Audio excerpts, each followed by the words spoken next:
Implementação básica. O objetivo dessa sessão é implementar um web service simples, bem simples, usando Spring Boot. Nós temos várias plataformas de desenvolvimento de web services em Java, como por exemplo o Jakarta EE, que faz parte da especificação oficial do Java, e o Spring, que é uma plataforma de desenvolvimento geral em Java. O Spring, em especial, possui conectividade de banco de dados, MVC, possui suporte à segurança, testes, ORM, que é o mapeamento objeto relacional, web services e etc. O Spring Boot faz parte da plataforma Spring e facilita a criação de aplicações dentro do ecossistema Spring. Ele empacota um servidor junto com a aplicação, então a gente vai ver que quando a gente executar a nossa aplicação, ele já sobe uma instância de um Tomcat. Não tem a necessidade de geração de um .war e fazer deploy, como num Glassfish, por exemplo. E possui uma vasta gama de bibliotecas que nós vamos poder usar. Vocês podem dar uma olhadinha neste link. Já o Spring Tools, que você baixa lá do site do Spring, é uma ferramenta de desenvolvimento para Spring que pode ser instalado em vários tipos de IDEs, como por exemplo Eclipse, VS Code e assim por diante. Nós vamos baixar a versão do Eclipse que está lá. E ela facilita muito o desenvolvimento por já ajudar a buscar pacotes, a fazer um monte de coisa dentro da plataforma Spring. O nosso ambiente instalado é o JDK 11. Eu coloquei um link aqui, mas você pode baixar do Oracle também. Eu recomendo muito fortemente que vocês mantenham somente a versão 11 do JDK instalado na sua máquina para evitar problemas. O Spring Tools 4, que na gravação desse vídeo é o que foi usado. E o Postman, a última versão que está lá no site deles. Como projeto, nós vamos criar um web service simples e vamos testá-lo usando o Postman. O nosso web service vai ser usado para manipular usuários, que é formado por um ID inteiro, um nome do tipo string, um login do tipo string, uma senha do tipo string e um perfil também do tipo string. Nós vamos usar os métodos get, post, put e delete para fazer um CRUD do usuário. Uma vez que você abre o Spring Tools, você vai ter uma tela parecida com essa daqui. Para criar um novo projeto, você vai em Novo, Spring Starter Project, nesse link aqui. Vai aparecer uma tela como essa e você tem que configurar lá o nome do seu projeto. Eu coloquei usuário AWS. A versão do Java, pode ser que tenha uma versão diferente instalado, coloca a versão 11 aqui. O grupo br.net.razer e o pacote br.net.razer.usuário, aqui em pacote e grupo. Vai ficar assim a sua tela. Depois aperta o Next. Vai vir para uma tela parecida com essa para você instalar as dependências, algumas dependências prontas já. Procura por Spring Web nessa entrada de dados e seleciona Spring Web aqui embaixo. Aí pode dar um Finish. Ao apertar o Finish, aguarda um pouquinho ele criar o projeto e você vai ter uma tela parecida com essa, com toda a estrutura do seu projeto. Aqui em src main Java, você vai ver o nome do pacote, br.net.razer.usuário, e um arquivo já criado, usuário AWS application.java. Uma coisa importante é que todas as classes e pacotes que você vai criar, para o Spring poder ter acesso a elas, você tem que criar embaixo do seu pacote aqui, br.net.razer.usuário. Agora vamos criar a classe usuário, que é uma classe de modelo. O pacote que nós vamos usar é br.net.razer.usuário.model. Essa vai ser a carinha dela, mas claro, vai ter também os setters, os getters e os construtores aqui. Para criar, você pode clicar com o botão direito em cima do pacote que você tem e dar um New Class. Olha, New Class. Vai aparecer uma tela como essa. Aqui em Name você digita o nome da classe, o usuário. E aqui em pacote você vai colocar br.net.razer.usuário.model. Então nesse caso aqui só falta o .model aqui. Depois que você preencher tudo, aperta o Finish. E vai vir para uma tela como essa, sendo que dentro do pacote que você criou, vai ter o usuário.java, uma classe criada sem nada dentro. Agora vamos pegar aquele código que eu mostrei antes e colocar aqui dentro. Então, está aqui os atributos. A gente implementou serializable e precisamos agora adicionar os setters e getters e os construtores. Em cima da classe, você clica com o botão direito, procura o menu Source e dentro dele procura Generate Getters and Setters.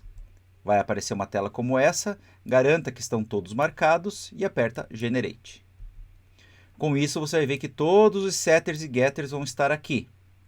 Como eles ficaram bagunçados aqui, ó, ficou para o lado, não ficou legalzinho, a gente pode formatar automaticamente esse código. Para formatar, botão direito, procura por Source, Format, e você vai ver que o código vai ficar bem legal.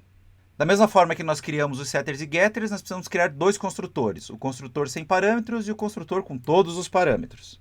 Aqui estão eles. Para fazer essa criação, você pode ir no mesmo menu de antes, que criou os getters e setters, você vai ver que tem uma opção Constructors, aqui ó, Source, Format, Generate, Constructor, Using Fields. Uma vez criados os dois, o código vai ficar assim, e agora o nosso modelo, o nosso bin de usuário está ok.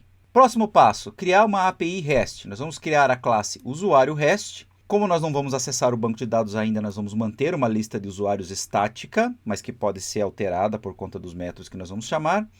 E esse usuário REST, ele responde a GET para retornar todos os usuários, GET para retornar somente um usuário, POST para inserir um usuário, PUT para atualizar um usuário e DELETE para remover um usuário. No mesmo menu de antes de criação de classe, você vai pedir para criar uma nova classe, você vai colocar o pacote br.net.razor.usuario.rest e vai colocar o nome da classe usuário REST e dar um finish. Esse aqui é o código básico da sua classe, eu vou explicar ele para vocês agora. Não tem nenhum método por enquanto, ó, mas aqui iriam os métodos, tá? Dentro da classe, nós colocamos uma lista estática, uma lista de usuários. Para você poder usar esse usuário, nós temos que importar o modelo. No bloco estático, isso é, que é chamado uma vez aqui, nós vamos adicionar já 3 usuários padrão aqui. Você pode colocar outros usuários, tá? Se você quiser. Veja que nós usamos o construtor certinho lá, que nós criamos agora há pouco, tá? Fora isso, para essa classe ser uma classe de API REST, temos que adicionar as duas anotações, Cross-Origin e REST Controller. Essas anotações vêm dessa importação, então garanta que essas importações estão lá também. Uma coisa legal é que na API REST os métodos podem ter qualquer nome, então coloque métodos com nomes fáceis de entender. As anotações é que indicam como que eles respondem. Então se você pegar um método e anotar com @getMapping, ele vai ser acessado via get. Se você colocar @postMapping, ele vai ser acessado via post. Se você colocar @putMapping, ele vai ser acessado via put. E @deleteMapping, ele vai ser acessado via delete. As importações dessas anotações vêm desse lugar aqui, ó, getMapping, postMapping, putMapping e deleteMapping. Tem que garantir que essas importações também estão lá. Então vamos a um exemplo. O método obter todos os usuários retorna uma lista de usuários e, na verdade, ele retorna só a nossa lista estática, mas ele responde via get. Então, você anota ele com @getMapping e /usuários é a maneira de acessar esse método. Para ele ser implementado, nós colocamos ele aqui dentro, ó, tá vendo? Ó, dentro da classe usuário REST e não podemos esquecer das anotações lá em cima. Uma vez implementado, nós já podemos testar esse método usando o Postman. Para testar, então, nós vamos colocar o botão direito em cima do projeto, procura Run As e Spring Boot App. Você vai ver que aqui nos logs vai aparecer um monte de coisa e nós precisamos da última linha aqui, ó, dizendo que a aplicação iniciou. Uma vez que a aplicação iniciou sem erro nenhum, podemos ir ao Postman. Lá no Postman, você procura lá em Collections, aqui em Collections, aí procura esse botãozinho de mais, Create New Collection. Eu dei o nome de WS, que é o nomezinho que eu quero usar. O nomezinho você pode alterar aqui, tá? Aí clica com o botão direito, add request. Vai ser aberta uma tela como essa, e dentro dessa tela você coloca a requisição que você quer fazer. A primeira coisa é que o Spring Boot sempre atende basicamente na porta 80, a não ser que você mude. Então vamos lá. Colocamos aqui, ó, http://localhost 2.8080 /usuários, que é como aquele getMapping está sendo mapeado. Garanta que o método get está aqui e aqui eu dei um nome bom aqui, ó, obter todos os usuários. A hora que você pressionar send, essa requisição vai ser feita via get e você vai obter o seguinte resultado, que é um JSON com todos os usuários que estão cadastrados. Esse é o passo de teste que nós vamos fazer em todos os acessos que nós implementarmos. Agora vamos implementar a busca por ID via get. Para fazer isso, nós precisamos passar um parâmetro, que é o ID que está sendo buscado. Então, a gente tem que passar lá, /usuários, /ID, entre chaves. Esse entre chaves indica que é um parâmetro. Para eu receber esse parâmetro no método, eu tenho que anotar um parâmetro lá como @pathVariable e com o mesmo nome. Ó. Esse nome tem que casar com esse nome aqui. Ficaria mais ou menos assim, ó. Então, meu método public usuário retorna um usuário, obter todos os usuários e eu recebo um ID, que é esse ID que eu estou passando aqui na URL. Para que eu consiga receber esse ID, eu anoto com @pathVariable com o nome.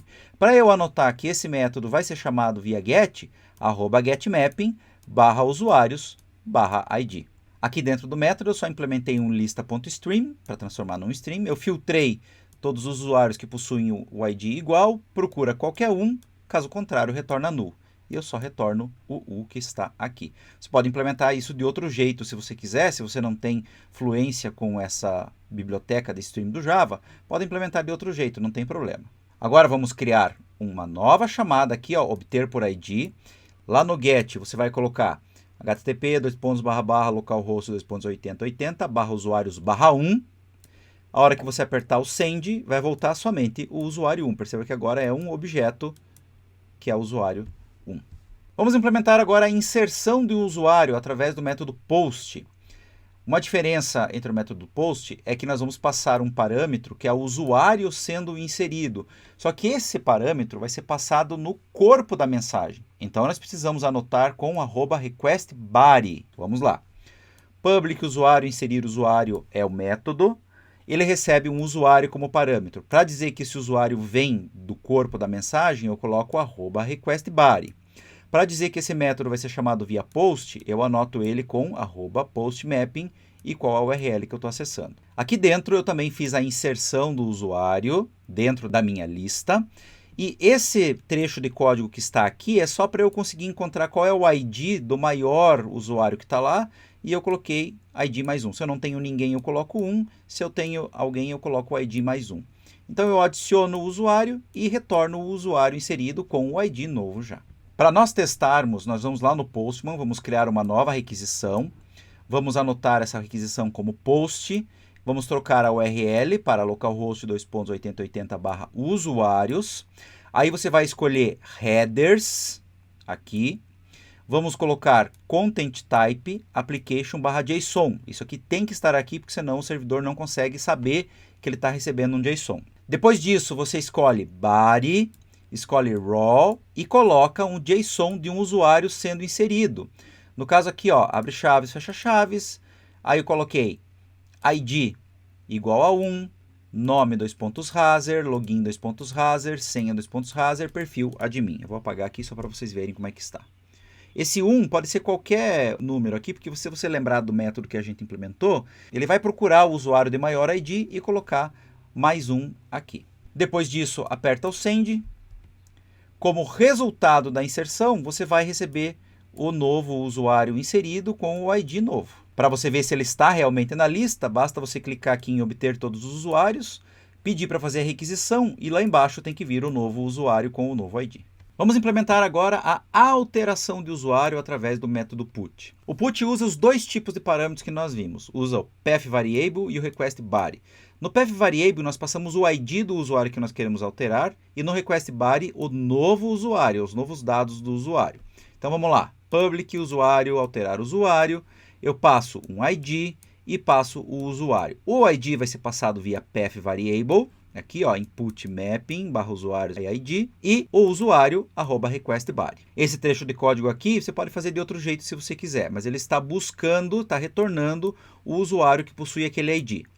Aí, se o usuário for diferente de nulo, ele altera o nome do usuário, login do usuário, senha do usuário e perfil do usuário. Não altera só o ID e retorna o usuário que está aqui. Claro, toda vez que você fizer essas alterações, sobe novamente o servidor, cria uma nova requisição, seta ela como put, coloca http://localhost:/8080/usuários/4, que é o ID do cara. Não esquece de colocar o content type application JSON. Lá no body, escolhe raw e coloca os novos dados do usuário que você está alterando. O ID não interessa, porque o ID ele pega aqui pela URL. Coloca os dados que ele está recebendo. Aqui no caso eu estou alterando o nome para Razer Anton e estou alterando também a senha para Razer123 e o perfil para gerente. Uma vez que você executa a requisição, você obtém de novo como resultado o usuário com os dados alterados. Pode fazer uma requisição com todos os usuários e você vai ver que o usuário 4 vai estar com todos os dados alterados. Implementar a remoção também é tranquila. Basta você criar um método remover usuário, que recebe um path variable ID, aqui ó. Esse método vai ser anotado com delete mapping. Aqui nesse caso o que eu estou fazendo? Eu estou buscando o usuário que possui aquele ID. Por que eu estou buscando esse usuário? Porque eu quero retornar ele depois no delete aqui. Poderia não retornar também, mas aqui eu estou retornando. Além disso, se o usuário for diferente de null, quer dizer, se o usuário existe, eu vou remover o usuário que possui exatamente aquele ID. Sobe o servidorzinho novamente, vamos testar, cria uma nova requisição, coloco lá delete, localhost 2.80.80/usuários/4, e aí quando eu mandar deletar, ele vai retornar o usuário sem problema nenhum aqui. Então os métodos completos lá dentro do meu web service são esses aqui, olha só. O obter todos, o obter usuários, poderia ser usuários por ID, alguma coisa assim, pode até alterar se você quiser, aqui. O inserir usuário, que é o post, que insere o usuário que está aqui. O alterar usuário, onde eu passo o ID do usuário e os novos dados do usuário.